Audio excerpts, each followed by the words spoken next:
Shopping करके बाहर निकली तो गर्मी से बेहाल थी, इसलिए सामने के शॉपिंग मॉल की कॉफ़ी शॉप में घुस गई। बच्चे आज देर से लौटने वाले थे क्योंकि पिकनिक पर गए थे, इसलिए मैं सोचा कि क्यों न कोल्ड कॉफ़ी के साथ सैंडविच का मज़ा उठाया जाए। मेरा सारा दिन बच्चों के साथ ही गुजर जाता। पति रोहित भी अपने नए बिजनेस में व्यस्त रहते। ऐसे में कई बार मन करता है कि अपनी व्यस्त दिनचर्या में से थोड़ा वक्त अपने लिए भी निकालूं, पर चाहकर भी ऐसा नहीं कर पाती। पर आज मौका मिला तो लगा कि इस टाइम का भरपूर फ़ायदा उठाऊं। अभी मैं ऑर्डर देकर सुस्ता ही रही थी कि मेरा फ़ोन बज उठा। फ़ोन पर रोहित थे। कहाँ हो? वे शायद जल्दी में थे। बस थोड़ी देर में घर पहुँच जाऊँगी, मैं अटकते हुए बोली। अच्छा, ऐसा करना कि करीब 5 बजे मनोहर आएगा, उसे वह फाइल दे देना जिसे मैं गलती से टेबल पर भूल आया हूँ।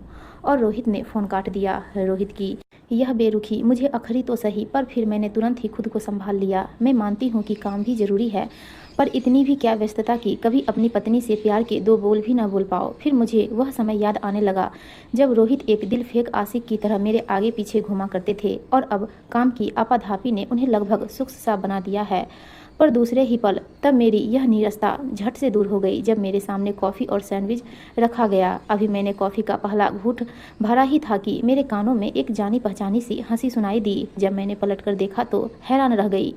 एक अधेड़ उम्र के पुरुष के साथ जो महिला बैठी थी वह मेरे कॉलेज में मेरे साथ पढ़ती थी। उस महिला का नाम रेवती है। जब रेवती को देखा तो मेरा मन एक अजीब से उल्लास से भर उठा। कॉलेज का बीता समय अचानक मेरी आंखों के आगे घूम गया। सच, वह भी क्या समय था। बेखौफ बिना किसी टेंशन के मैं और मेरी सहेलियां कॉलेज में घूमा करती थी। पर मुझमें और रेवती में एक बुनियादी फर्क था। जहाँ मैं पढ़ाई के साथ साथ मौज मस्ती को भी तवज्जो देती थी, वहीं रेवती सिर्फ मौज मस्ती और घूमने फिरने का ही शौक रखती थी। कॉलेज से बंक करके वह सैर सपाटे पर निकल जाती थी, जिसे मैं ठीक नहीं मानती थी। अपनी बेबाकी के लिए मशहूर रेवती लड़कों पर जादू चलाना खूब जानती थी। शायद इसलिए मैं उससे एक दूरी बनाकर चलती थी। मैं जब भी उसके घर जाती वह मुझे अपने चेहरे पर फेस पैक लगाए ही मिलती। परीक्षा नज़दीक है और तुझे फेस पैक लगाने की पड़ी है, मैं उससे चुहल करती।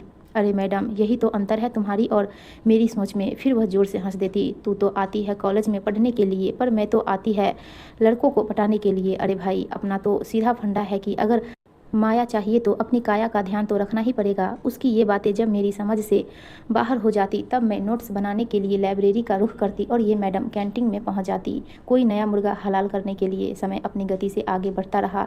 इस बीच रेवती के कई प्रेम प्रसंग परवान चढ़े और कई बीच में ही दम तोड़ गए।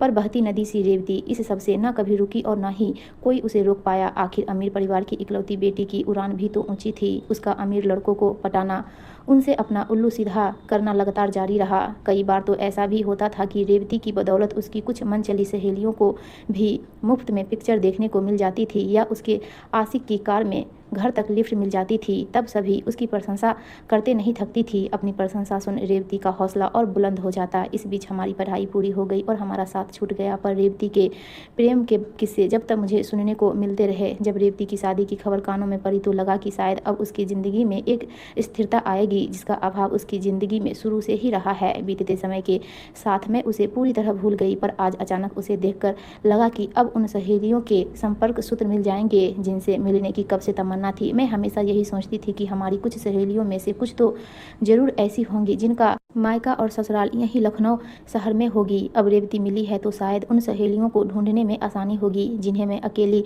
शायद ही ढूंढ पाती। तभी मेरी नज़र उस पुरुष पर पड़ी जो अब उठ चुका था और बाहर जाने की तैयारी में था। उस आदमी के जाते ही रेवती भी उठ खड़ी हुई। इससे पहले कि वह मेरी आवाज़ सुनकर मेरे पास आती, वह खुद ही मेरे पास आ गई। अरे लता, तू यहाँ कैसे? वह मेरी तरफ आते हुए बोली। बस शॉपिंग करने आई थी। मैं पास खड़ी कुर्सी उसकी तरफ खिसकाते हुए बोली। तू इतनी मोटी कैसे हो गई? वह हंसते हुए मुझसे पूछ बैठी।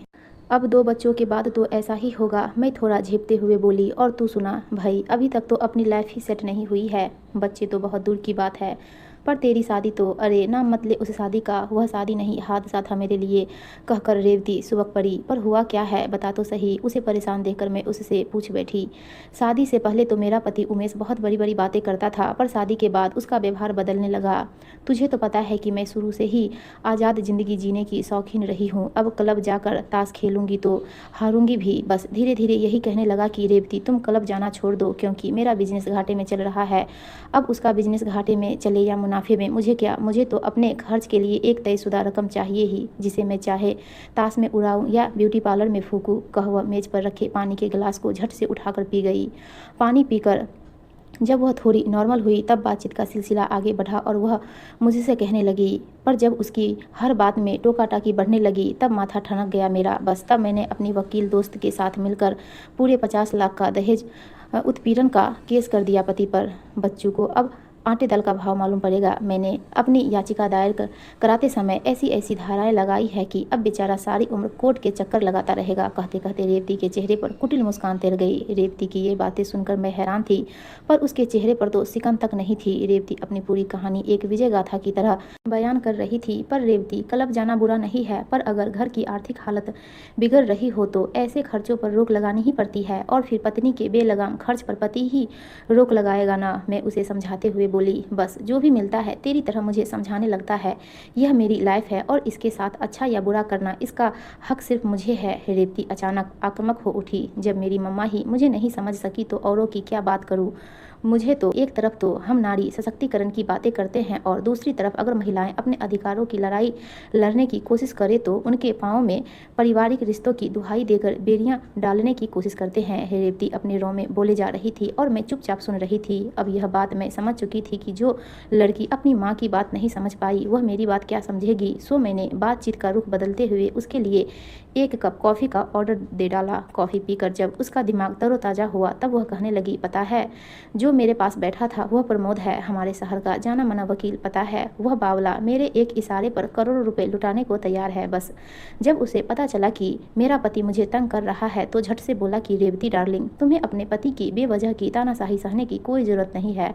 अरे तुम तो ऐसी बहती नदी हो जिसे कोई नहीं बांध सकता, तो फिर तुम्हारे पति की क्या विसात है। वैसे तो मैं अपने तलाक के सिलसिले में ही प्रमोद से मिली थी, पर मेरी व्यथा सुनकर दिल पिघल गया था बेचारे का। वह खुद ही मुझसे बोला था कि तुम्हारे पति को यूं सस्ते में छोड़ देना ठीक नहीं होगा। जब बच्चों को कानूनी दांवपेच में उलझाऊंगा तब जाकर उसके होश ठिकाने आएंगे। बस फिर उसी के कहने पर मैंने अपने पति व सास पर दहेज उत्पीड़न का केस बनाया है। मेरी वही सास जो पहले मेरे क्लब जाने पर ऐतराज करती थी, वही सास आज मेरे आगे केस वापस लेने के लिए गिड़गिड़ाती है। पर मैंने भी कच्ची गोलियां नहीं खेली है। मैडम को मुझ पर हाथ उठाने के झूठे आरोप में ऐसा उलझाया है कि शायद अब उसे आत्महत्या ही करनी पड़े। पर मुझे क्या, मुझे तो अपना बदला चाहिए और वह मैं लेकर ही रहूंगी। इतना कहकर वह चुप हो गई। यह सुनकर मेरा मन खिन्न हो उठा। रह रहकर मैं रेवती के पति व सास के लिए हमदर्दी महसूस कर रही थी। अच्छा मैं चलती हूँ, बच्चे आने वाले होंगे। मैं उठते हुए बोली, मैं अभी ब्यूटी पार्लर जा रही हूँ, रात को डिनर फिक्स है मेरा प्रमोद के साथ। कह उसने अपनी एक आंख शरारत से दबा दी। भाई आज रात के लिए प्रमोद ने 5 स्टार होटल का आलीशान कमरा बुक किया है। अब कुछ पाना है तो कुछ करना ही पड़ेगा। पर हाँ, मैं परसों फ्री हूँ, अपना नंबर दे, मैं तेरे घर आऊँगी तेरे बच्चों से मिलने, और फिर तेरे बच्चों की तो मौसी हूँ मैं।